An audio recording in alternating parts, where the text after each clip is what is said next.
Buenas noches. Bueno, bienvenidos todos. Que el Señor les bendiga. Qué bueno verles, ver caras nuevas. Poco a poco van regresando. El amor a Dios hace portentos y maravillas, ¿verdad? El amor a Dios. Tengan la bondad de ponerse de pie. Vamos a leer la palabra en Génesis capítulo 3, verso 11. Y luego estaremos orando por todos nosotros. Dice la palabra en el nombre del Padre, del Hijo y del Espíritu Santo.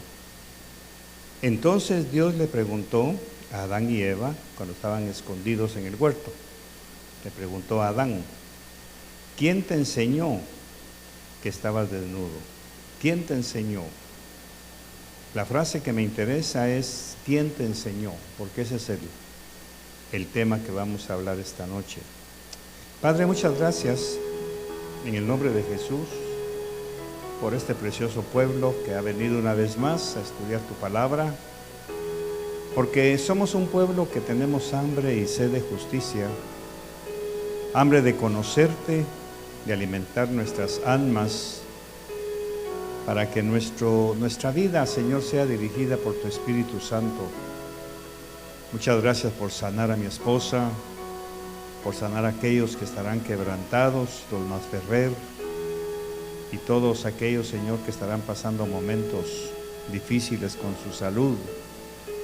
Hemos confiado en ti, que tú eres nuestro sanador, y como nos hablaste el martes, tu único deseo es que seamos sanos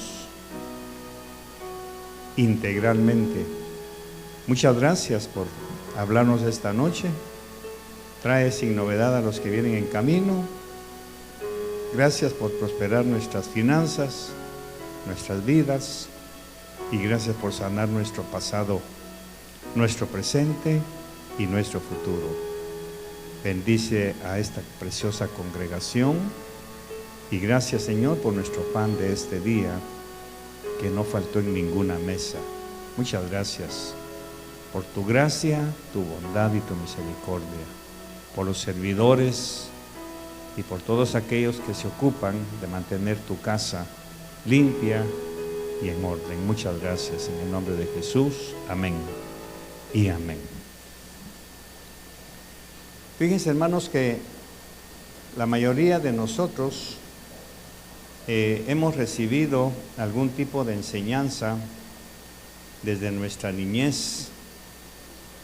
Yo quisiera hacer un énfasis en que la restauración de nuestras vidas es lo primero que Dios quiere hacer después de darnos la salvación. Después de alcanzarnos con su gracia y su misericordia para hacernos salvos y venir a vivir en nuestro espíritu, porque como ya hemos aprendido, es ahí donde se ubica el Espíritu de Dios, en el espíritu del hombre. Esto es así porque antes de conocer al Señor éramos espíritus muertos, teníamos el espíritu totalmente alejado de Dios.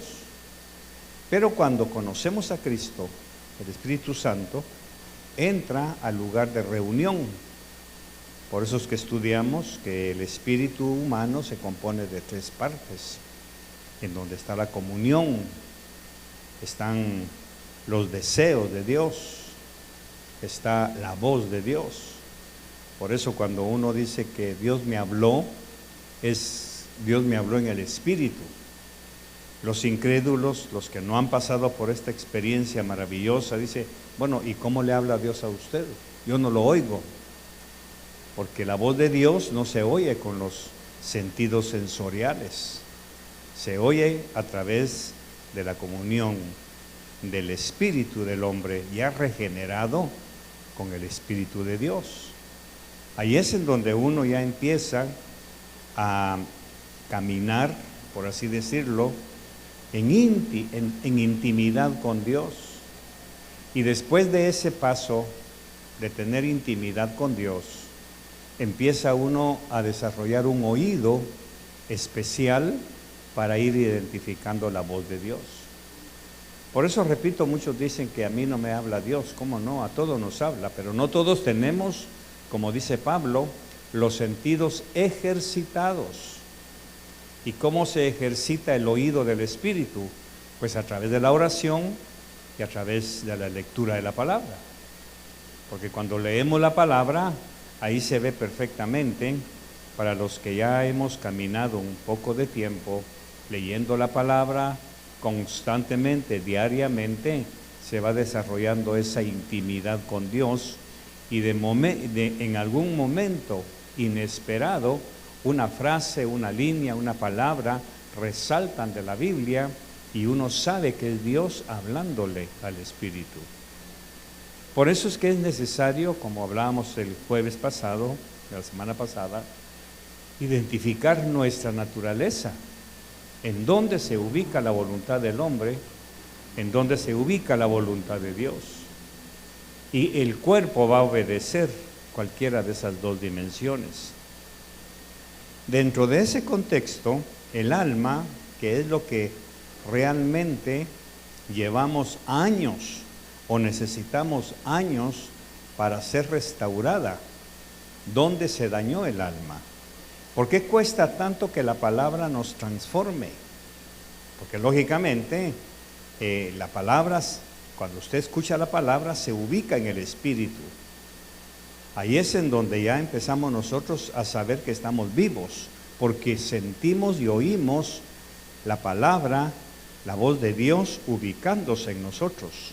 A partir de ese momento empieza un caminar de restaurar las otras dos partes del cuerpo, aunque el cuerpo prácticamente nunca va a ser restaurado. Por eso es que nosotros nos convertimos a Cristo y seguimos teniendo el mismo cuerpo, seguimos teniendo el mismo cabello, el mismo color de ojos, de piel, porque el cuerpo realmente solamente es el estuche, es el vehículo donde viajan el alma y el espíritu. Por eso es que ahora nosotros, después de conocer a Jesús, somos espíritus vivientes. En otra porción dice también que somos almas vivientes. Hay diferentes niveles del alma, que no voy a hablar de eso, pero ya vimos que somos trinos, tenemos una tríada dentro de nosotros. Entonces el problema de rescatar el alma es lo que nos lleva años. Y eso dependiendo de cuánta cantidad de palabra escuchemos nosotros. Por eso se insiste, y no es una necedad de los pastores o de la iglesia universal, donde quiera que usted vaya, insistirle que se congregue. Es más, Pablo lo pone como un mandamiento, como una orden. No dejéis de congregaros. ¿Por qué? Porque en la congregación, cuando nosotros nos congregamos, hay dos clases de interacción. La primera es una acción o una interacción con la palabra. Es aquí donde nosotros somos alimentados con la palabra. Usted puede hacerlo en su casa, es más, yo lo hago.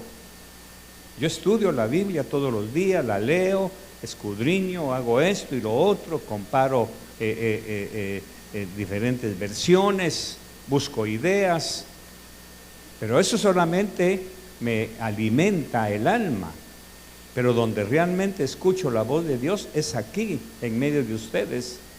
Cuando alguien más predica, entonces el Señor, a través de la persona que está predicando, cuando mi esposa predica, como sucedió el martes pasado con Rogelio, el Señor me habla, y es en donde yo tengo esa interacción, una con la palabra viva, la palabra de Dios. Por eso es que congregarnos es importantísimo para mantener ese fuego, esa interrelación con otros hijos de Dios que me ayudan a seguir creyendo, que me ayudan a seguir creciendo en el conocimiento del Señor.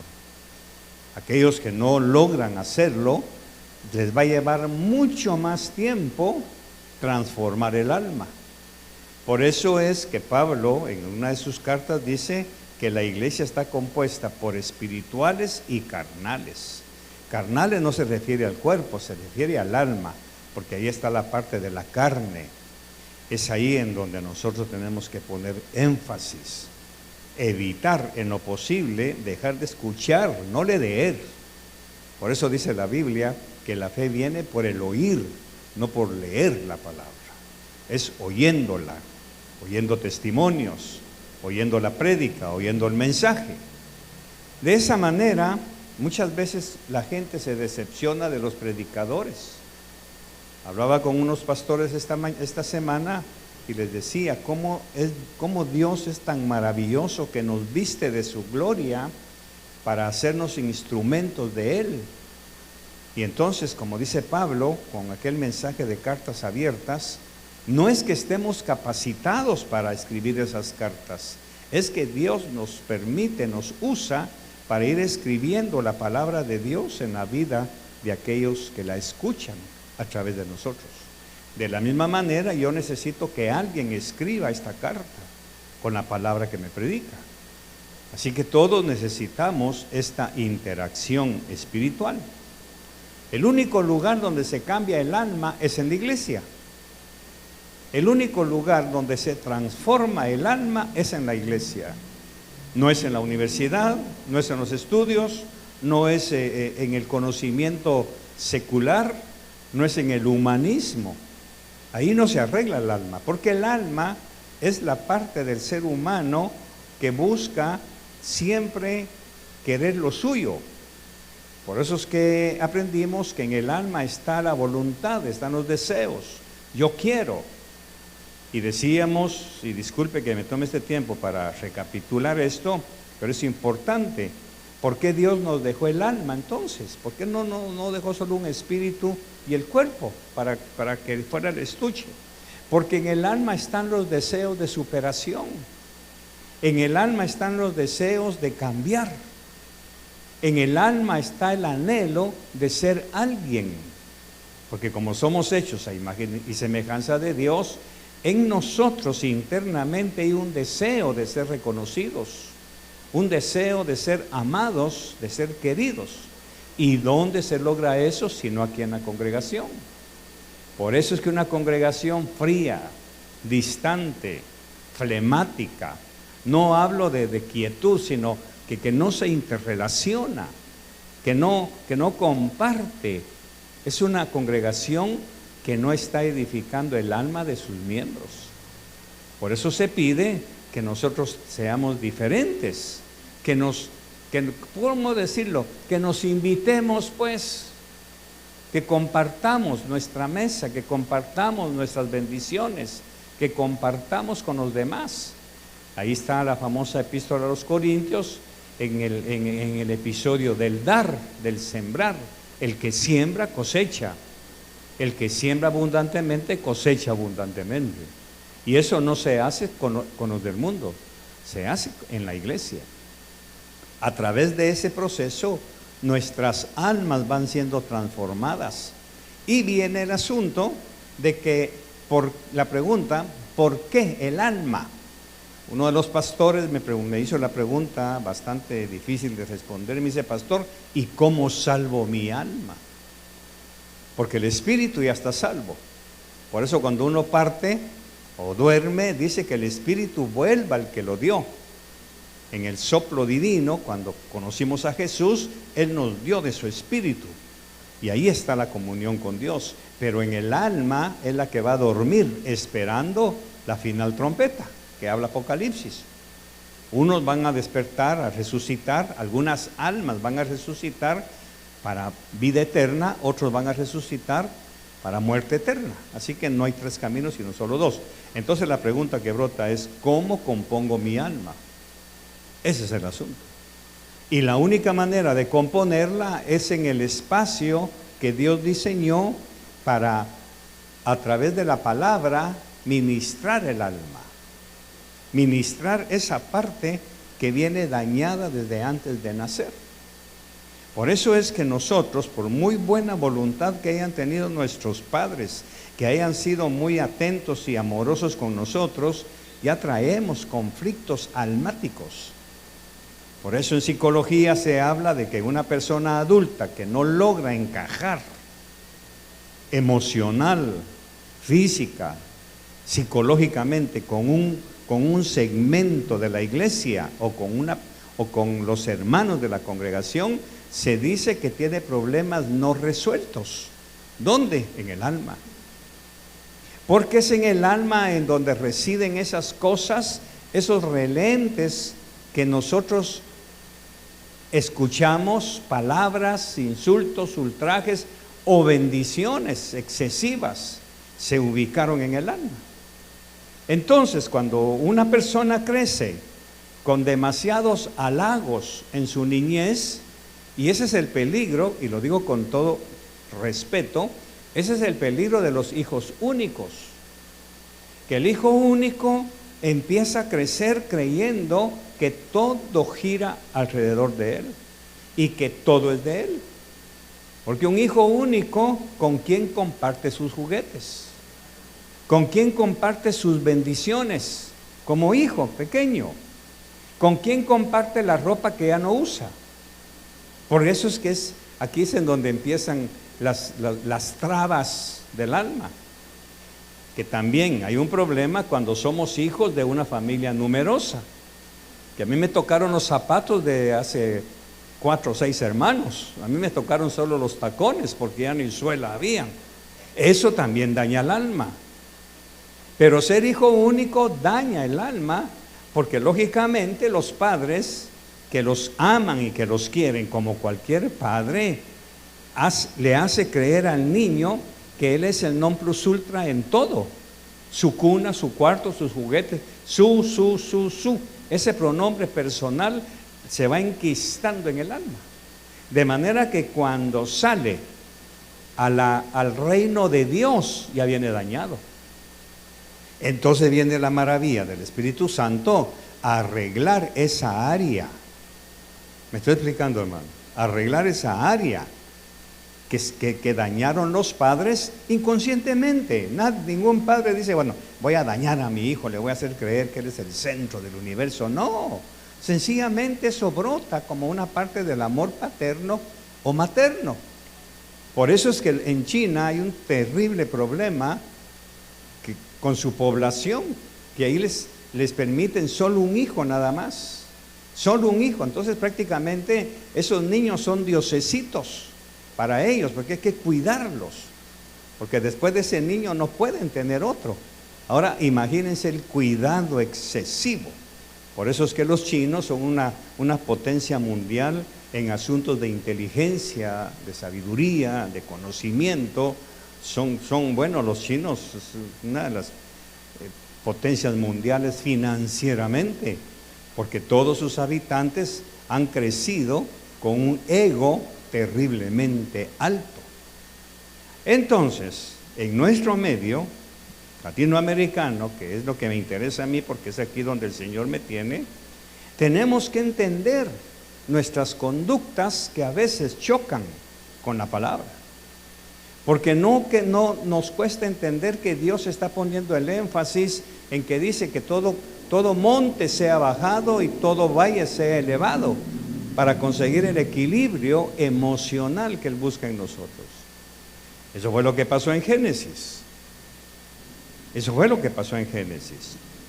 Cuando Adán y Eva cometieron el pecado de desobediencia hacia Dios, inmediatamente dentro de ellos brotó un dedo acusador. Y aquí es en donde se comprende que los niños, a pesar de ser niños, ya saben lo que es bueno y lo que es malo. Ya lo saben. Porque la palabra de Dios está escrita allá en el Espíritu. La Biblia dice en corazones de carne, no de piedra, sino de carne. Pero también sabemos que en este aspecto, en este texto, el corazón se refiere al lugar donde hay comunión con Dios, que es en el Espíritu. Ahí está escrita la ley. No robarás, no mentirás, no dirás falso testimonio, no. Y entonces el niño, aunque no sea cristiano, ni evangélico, ni nacido de nuevo, ya tiene noción allá adentro de lo que es bueno y es malo. Eso lo hace Dios para protegernos para proteger al niño de cualquier abuso emocional, de cualquier abuso físico que pueda sufrir.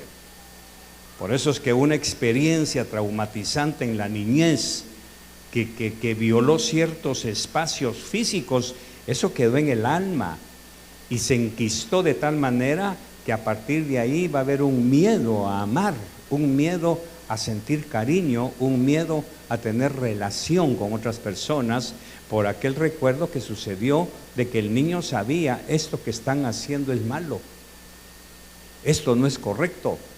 No sabe definirlo, pero hay algo allá adentro, es la voz del Espíritu, porque la palabra está escrita ahí. Entonces todos nosotros venimos dañados desde la niñez. Incluso muchos, ya se ha estudiado desde antes de nacer. Porque lógicamente esos 9 meses intrauterinos en donde estuvimos nosotros tomando forma, desarrollándonos para llegar a ser individuos a la hora de nacer, sufrimos rechazos. Uno de los problemas más grandes del ser humano es el rechazo. A nadie nos gusta el rechazo. No es que busquemos aplausos, aunque de alguna manera nos gustan los aplausos. Eso es así. Por eso repito, sin el alma nosotros seríamos vegetales. No desearíamos estudiar, ni prosperar, ni ganar más, ni trabajar más, ni desarrollar nuestro intelecto. Sin el alma, el ser humano se convertiría en un vegetal, sin anhelos, sin sueños. Pero ahora viene la palabra y busca estabilizar esa sección del cuerpo. Busca poner el equilibrio. Nuestro pastor dice, miren ustedes, la belleza del ser humano es el equilibrio, es ser equilibrados. Ni mucho aplauso, ni tampoco cero reconocimiento. Por eso es que la pregunta que normalmente hacen los niños, ¿cuál es? Mami, ¿y tú me amas? Porque el niño no calcula que es amado por lo que le dan. Hay un anhelo allá adentro, etéreo, que no sabe explicar. ¿Por qué pregunta eso? Tiene comida, tiene ropa, tiene cualquier cosa. Pero ella necesita saber que le amo. Pero, ¿por qué pregunta? Porque el alma necesita ese equilibrio. El pan, la comida, el vestido, el estudio, eso no es prueba de amor a mí. Me amás, quiero oírlo, quiero oír que me amás. Entonces aquí vienen los problemas. Cuando un papá o una mamá no entiende que el niño está retroalimentando su alma para mantener un equilibrio, no, mijita, si a vos te encontramos tirada, y la risa, el niño no entiende de la broma. Para el niño hay un conflicto allá adentro. ¿Cómo que me encontraron tirado? ¿Cómo que me regalaron? O sea que tú no eres mi mami. No, a ti tu mami es la cigüeña. Pero ¿y entonces? Y aquí vienen los problemas. Porque esta alma, cuando se convierte a Cristo, ya viene dañada, sintiendo el rechazo en todos. Y es cuando empezamos a ser manipulados. Es que me mira mal. Hay malas miradas, hermano. Para él sí, porque su alma está dañada. Es que me rechazan, porque cuando yo me acerqué se quedaron callados. Eso pasa en las escuelas. Si usted fue alumna de una escuela popular y había un grupito de amigas y cuando usted llegaba se quedaban calladas, ¿qué sentía? ¿Y por qué no sigan mucha? No, es que vos veniste. Y pasaba y entonces bajaba a la pista, se ponía a llorar en un rincón porque usted sentía que nadie lo quería. Y eso es especialmente en las mujercitas. En los varones es otra cosa. A nosotros nos afecta que no compartan, que no me metan al partido de fútbol de la cancha, del juego, juego. No, vos sos torpe, vos no servís para nada. Con eso ya me destruyeron el alma. De ahí en adelante van a pasar años para que la palabra componga esa expresión. Porque a medida que fui creciendo, eso se fue metiendo más y más, y hay una simbiosis, porque el alma fue encapsulando, como el cáncer encapsulado, lo fue encapsulando y se quedó allá. Ahora imagínense, cuántos mensajes de superación, no de motivación, porque aquí no predicamos motivación, cuántos mensajes de sanidad se necesitan para que el alma suelte esa cápsula Por eso es que muchas veces cuando la palabra nos habla de algún conflicto interno, lloramos a las lágrimas. ¿Por qué lloramos? Porque la palabra se fue directo a esa cápsula que nos dejaron dañados nuestros propios amigos. Por eso es que las mujercitas son tan celosas.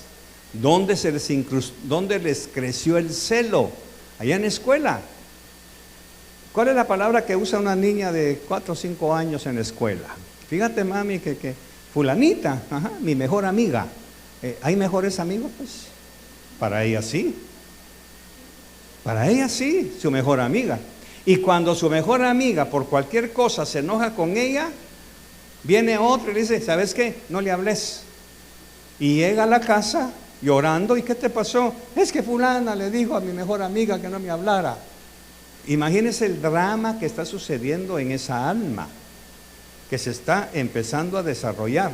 Ahora, traiga la visión de fe. Tráigala. Y dígale que se interrelacione. No, gracias. Porque alguien le va a decir a la congregación o a ese grupo que no me hablen. Y entonces no me quiero exponer a que me provoquen ese dolor otra vez. ¿Pero por qué? Aquí viene, ese es un problema no resuelto. Está todavía incrustado, encapsulado. Por eso es que la iglesia se sabe perfectamente que es un lugar en donde venimos los enfermos para ser sanados. Todos venimos enfermos. Entonces, mis queridos, cuando nuestras vidas empiezan a tomar su rumbo o un rumbo diferente a lo que Dios quiere que vivamos, es cuando empezamos a tener esos conflictos que se llaman conflictos sociales, conflictos de adaptación. La pregunta entonces que brota es la pregunta que le hizo Adán. ¿Por qué Adán y Eva, en el momento en que desobedecen a Dios, allá adentro sonó la alarma? Desobedecieron. En ese momento se forma una montaña de pensamientos. Desobedecimos a Dios, ya no nos ama, no nos va a querer, ya no nos va a aceptar, porque fuimos desobedientes. Entonces, lógicamente, Dios nos va a rechazar. Dios aquí, Dios allá, y empiezan ellos a formar una serie de argumentos como resultado de su falta. ¿Y en qué terminó todo? Se esconden. Ahora viene Dios maravilloso y suelta una pregunta. ¿Quién te enseñó que estabas desnudo? ¿Quién te enseñó? Y eso me impactó a mí esta semana o la semana pasada que estaba estudiando esto, que estaba leyendo esto, porque en la congregación habemos personas con situaciones, nuevamente repito, situaciones no resueltas, que nos cuesta salir adelante. Entonces la pregunta es, ¿quién te enseñó que eres un fracasado? Porque se pierden trabajos, no pega en ninguna empresa, lo despiden constantemente, le cuesta encontrar trabajo y empieza ahí adentro una pregunta: ¿por qué no logro salir adelante? ¿Por qué no logro? Lógicamente, aquí es en donde viene lo que ya conocemos, tenemos que ir a su génesis. ¿Cómo fue su nacimiento? ¿Cómo fue su crecimiento? ¿En qué entorno social vivió? ¿En qué situación cultural se desarrolló para que esté arrastrando constantemente ese rechazo o esos constantes despidos? Porque no hay nada más maravilloso que usted trabaje en una empresa en donde pueda desarrollar sus talentos, sus habilidades, y que a medida que está trabajando el Señor lo vaya superando. Pero ¿cómo va a ser si trabaja 6 meses aquí, 1 año allá, 2 años aquí, 6 meses en este? ¿Dónde va, como se dice, dónde va a echar raíz? La pregunta es, en este momento es, ¿quién te enseñó que eres un fracasado? ¿Qué palabra? Hace años nuestro pastor nos enseñó algo y dice, hay gente que camina por la vida con un rótulo que dice rechácenme, porque el rechazo es parte de sus conflictos no resueltos, el rechazo. Siente que todo el mundo lo rechaza. Lo ven mal, sube al bus y todo el mundo se hace a un lado, inmediatamente piensa, me están rechazando. Llega a una reunión, todos se quedan callados, me está rechazando. Nadie lo invita al cumpleaños de la abuelita, me rechazaron. Entonces esa palabra está aquí. Y poco a poco se va convirtiendo en parte de su cultura personal, parte de su ser, de su vivencia. Ahora, ¿por qué? Porque en algún momento de su niñez le dijeron, quítate de aquí, no servís para nada. A fulano no se lo lleven porque ese no sirve para nada, solo estorbo hace. Son palabras domésticas que se usan en los hogares y que no nos imaginamos que están dañando. Al contrario del otro, no es que mi hijo es un brillante, no es que mi hija no, es que como ella no hay otra. Ahí le están inflando el ego.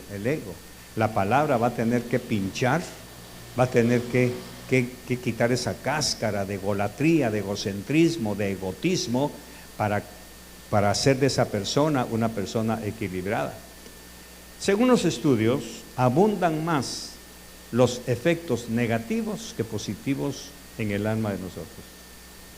Según los estudiosos, han llegado a la conclusión de que la iglesia está compuesta más por personas traumadas, rotas por dentro, heridas, que para eso, porque Jesús lo dijo, yo no vine por sanos, sino por enfermos. Aunque la egolatría también es una enfermedad, pero abundan más los aspectos negativos. Entonces, ¿quién te enseñó que no eres bueno para nada? ¿Cuántas mujercitas, siendo niñas, oyeron de una mamá que en un momento de cólera le dijo, es que vos ni para mamá vas a servir, Entonces, lógicamente, en el matrimonio empieza a evitar en lo posible, porque brota aquella palabra, aquel trauma, aquella estigmatización. No voy a servir para mamá, y el cuerpo empieza a reaccionar, lógicamente, eso ya lo vimos. ¿Quién te enseñó que vas a ser una mala madre o una mala esposa o una mala mujer? ¿Quién te enseñó que tú eres mediocre? ¿Quién te enseñó que eres pobre? Pues esa palabra la escuchamos todos. No, mi hijo, no hay, es que somos pobres.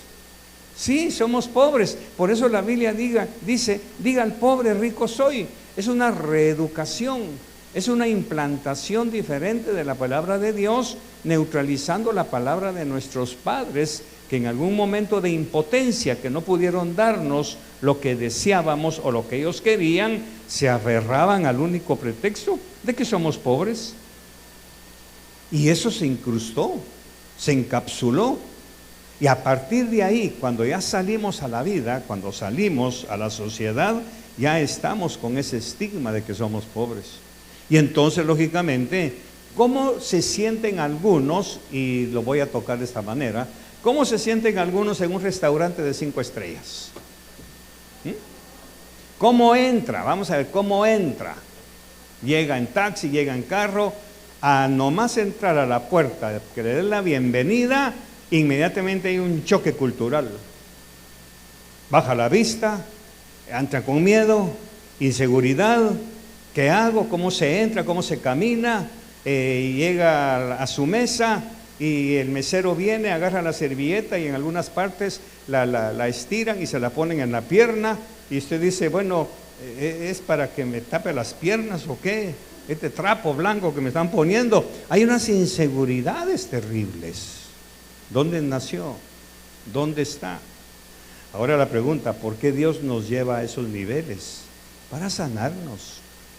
Date cuenta que aunque en tu casa te dijeron que eran pobres, tienes derecho por mi gracia y por misericordia de disfrutar lo mejor. Lógicamente es una persona con una autoestima dañada, no es que sea baja, porque si está en Cristo, nueva criatura es. ¿Sí o no? Y las palabras viejas, los estigmas viejos pasaron. Pero aquí quiero decirle algo muy interesante. Cuando usted se convirtió a Cristo, ¿qué fue lo que vivificó el Señor? ¿El espíritu, el alma o el cuerpo? ¿Qué fue lo que vivificó? El espíritu. Y en ese momento dice la palabra que el que está en Cristo nueva criatura es. Nueva criatura, ¿dónde? Ahora que ya sabemos las diferentes dimensiones del ser humano. Nueva criatura, ¿dónde? En el espíritu. No en el alma ni en el cuerpo. Por eso es que muchos dicen, yo me convertí a Cristo y sigo fumando. Pues sí, porque la nueva criatura, y esa es la mentira de muchos predicadores, es, miren hermano, conviértase y usted se convierte en una nueva criatura. Su carácter va a cambiar, su forma de, su pérdida de apetito va a cambiar, su exceso de apetito, su sueño va a mejorar, sus deudas se van a pagar. Mentira, mentira, porque usted es nueva criatura en el espíritu. Ahí está lo nuevo. Inmediatamente que nosotros llegamos a Cristo, el espíritu ya es una nueva criatura, porque el espíritu soy yo, es una persona. Por eso sabemos perfectamente y no nos debemos engañar que la palabra cambia de adentro hacia afuera. Si cambiara de afuera hacia adentro, hermano, todos estaríamos guapos. Pero no es así. El Señor cambia de adentro hacia afuera. Es como la odontología. Ahí está la muela, se mira bonita y toda la cosa, pero duele. Entonces, ¿qué es lo que hacen ustedes?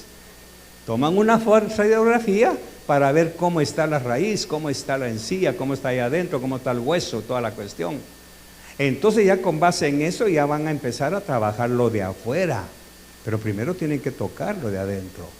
Y es cuando ya vienen los tratamientos, que sabemos perfectamente, cuando ya todo está arreglado, ya nos reímos, ya comemos, ya toda la cuestión. Pero hubo un proceso interno hacia lo externo. Entonces, nueva criatura es en el espíritu. Ahora el espíritu está vivo. Ahora empiezo a discernir que si me invitan a comer, no me voy a terminar toda la pizza. Que si me invitan a esto, tampoco voy a comer tan poquito que me muera de hambre, que sea tan humilde. Empieza el equilibrio, de adentro hacia afuera. Entonces, entender dónde somos nuevas criaturas es interesante y muy importante, porque yo soy nueva criatura. Por eso le decía a mi esposa cuando platicábamos, es que mi amor, yo estoy cambiando, no se me nota, pero estoy cambiando. Difícil de creer, pero si sigue siendo el mismo mandón, sigue siendo el mismo militarote, porque lógicamente estoy cambiando, pero en el espíritu. Ahora ya cuando leo, cuando escucho la palabra, me enternezco, aunque por fuera siga siendo así roca, piedra y tan pesado. Sí, por fuera, pero por dentro soy un manjar. ¿Vea que no lo creen? Difícil de creer, porque la nueva criatura es en el espíritu, que poco a poco va influenciando al alma, la va cambiando, la va arrinconando en sus traumas y le va dando vuelta, y el espíritu empieza a influenciar el alma. Y el alma influenciada por la nueva criatura que está en el espíritu ya cambia totalmente lo externo. Ahora levanta la frente, ahora sonríe, ahora se siente seguro en cualquier ambiente. Sabe comer pupusas en una pupusería porque tiene hambre. En una pupusería donde está el bolito, el perro y todo, no importa, come bien y rapidito, como puede comer en un restaurante de 5 estrellas, porque el espíritu ya influenció el alma, ya los traumas, el pobrecito de la familia, el ignorante. Miren hermanos, aquí hemos visto milagros de jóvenes que no se graduaron y consiguieron trabajos a nivel de licenciatura. Hemos sabido que en su misma empresa le dijeron a uno de ellos, mire fulano, la plaza que se le está dando necesita licenciatura. La empresa le va a pagar la universidad para que saque el cartón, pero mientras tanto ya tienen el puesto. ¿Cómo sucede eso? ¿Cómo sucede eso? Eso no se da en el mundo. Esos son los milagros que Dios hace, porque esta persona cuando llegó a Cristo, una nueva criatura. No se graduó intelectualmente, pero dentro de él hay una transformación, una metamorfosis que lo hace sentirse tan seguro de desarrollar un puesto de licenciatura sin tener el cartón, pero por dentro él ya es licenciado. Entonces, ¿quién te enseñó? Lógicamente, nos enseñaron nuestros padres. Por eso se enseña en esta congregación a los padres: tengan cuidado cómo tratan a sus hijos. Ni le levante tanto ni le alimente tanto el ego que después lo haga insoportable e intolerable ante los demás, pero tampoco lo destruya tanto que no se adapte a los diferentes estratos sociales de la sociedad, valga la redundancia, donde va a vivir. Tenemos que ser cuidadosos con eso. Ahora, ¿por qué? Porque nosotros somos los encargados por Dios para criarlos de una manera de presentarlos ante el Señor cuando se conviertan a Él, de presentarlos ya bien avanzados, y que sea menos el tiempo que tengan que ser sanados.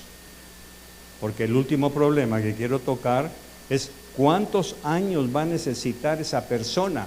Por eso en mis pláticas que tengo a veces, yo les digo, lo que sucede es que su esposo es un niño cargado de años.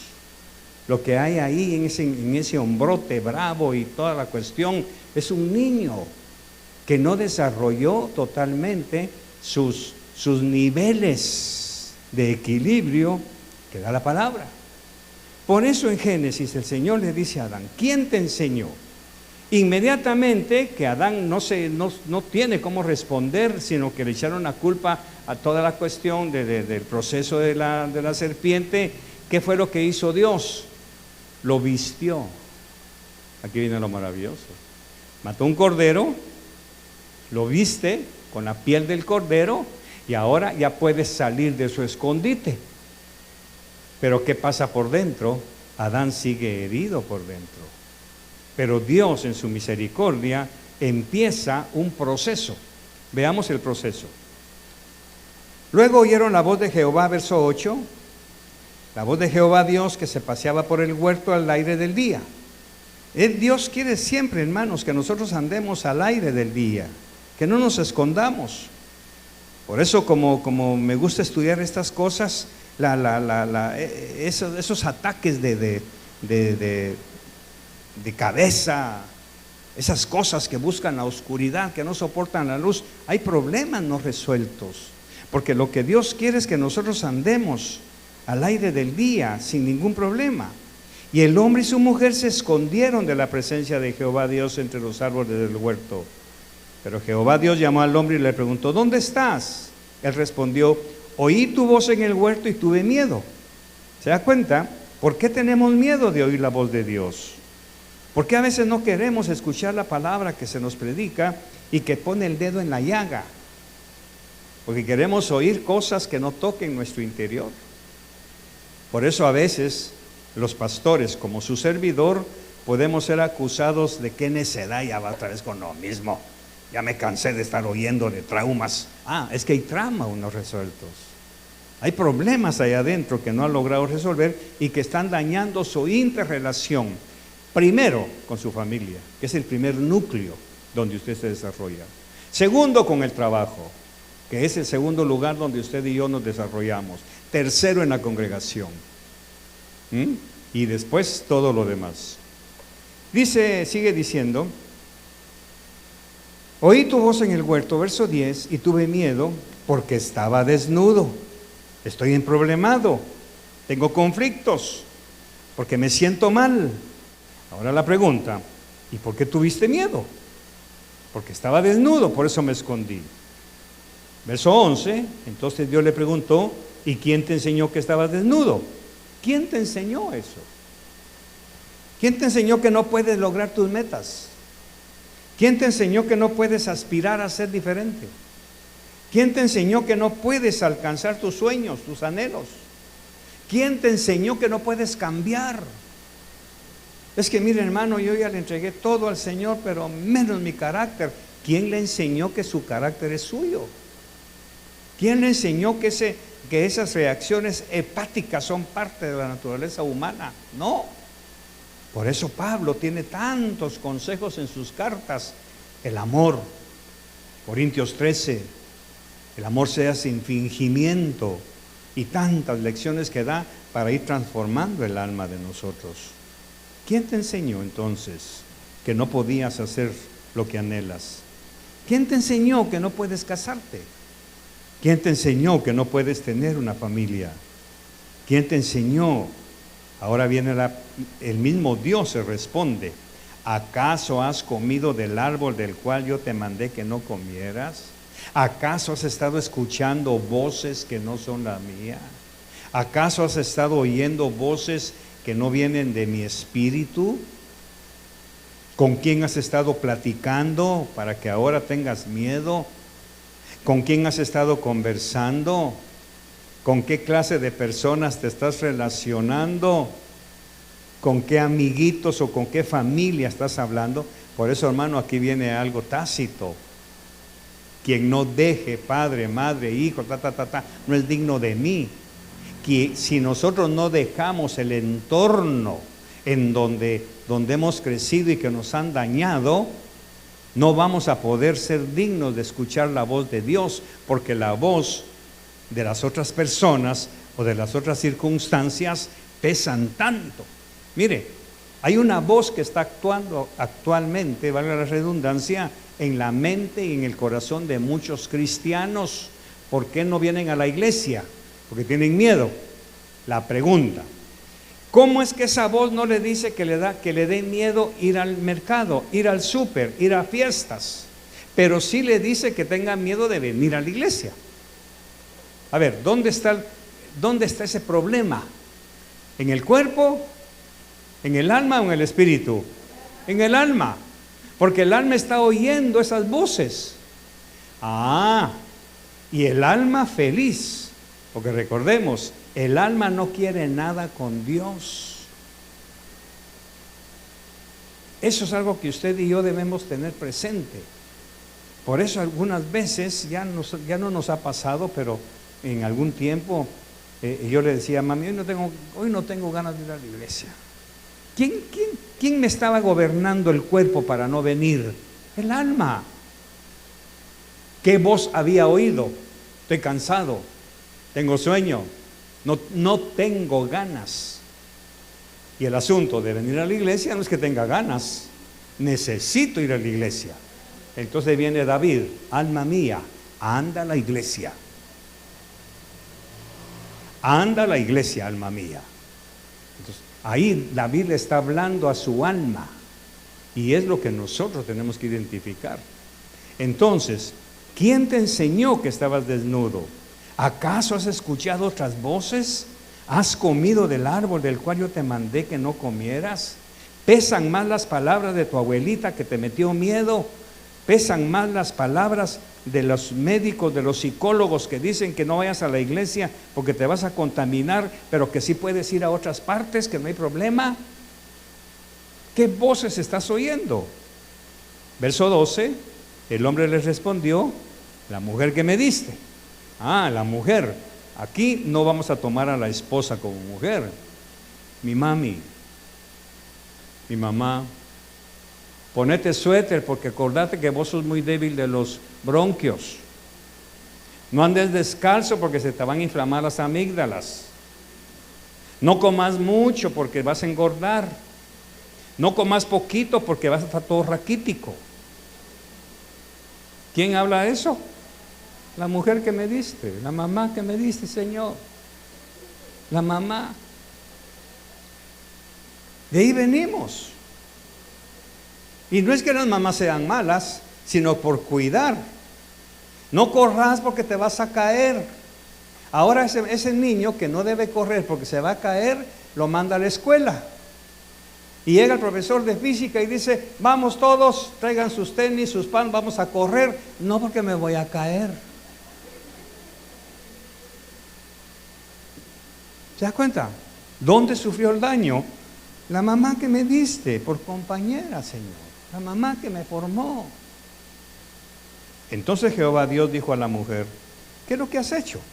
Y lógicamente ella respondió: la serpiente me engañó. O sea que Eva alguien la dañó. Aquí es en donde dice la palabra, honra a padre y madre, porque a tu mamá alguien la dañó, por eso la formó así. Nadie dijo amén. A su papá alguien lo dañó, por eso enseñó así. Pero usted hónrelo, dice el Señor, porque él fue víctima de su entorno cultural donde él creció y eso fue lo que enseñó. Mira, mi hijo, a la mujer ni todo el amor ni todo el dinero. ¿Ah? ¿Quién se lo enseñó? Mi papá. ¿Y a ti y a su papá quién se lo enseñó? Su papá. Y nos vamos a perder en todo el árbol genealógico y no vamos a encontrar dónde empezó todo, pero Dios viene y parte. Es un parteaguas. No. A la mujer todo el amor y todo el cheque. Y todavía hay unos después de 25 años que dicen, qué yuca. No es yuca, es Dios quien está transformando eso. Aprovecho, ¿eh?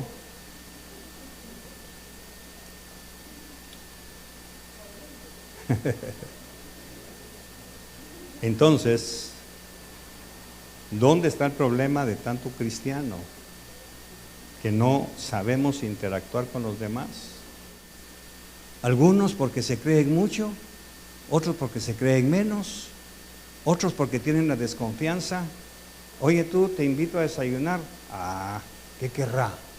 ¿Qué me irá a pedir?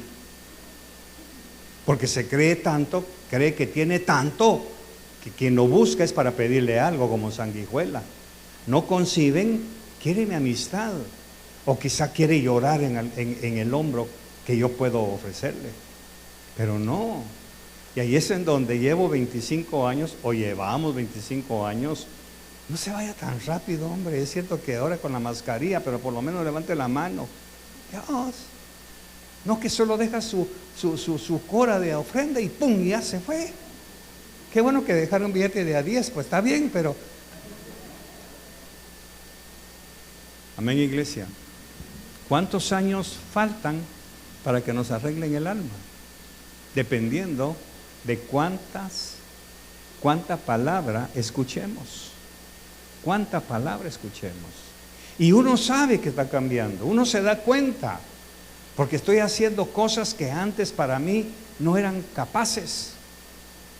Por eso es que yo, en lo personal, he tenido la bendición de haber sido criado por un padre adoptivo militar, que de alguna manera me dañaron el alma en algún aspecto, pero me infundieron valor, me infundieron una autoestima.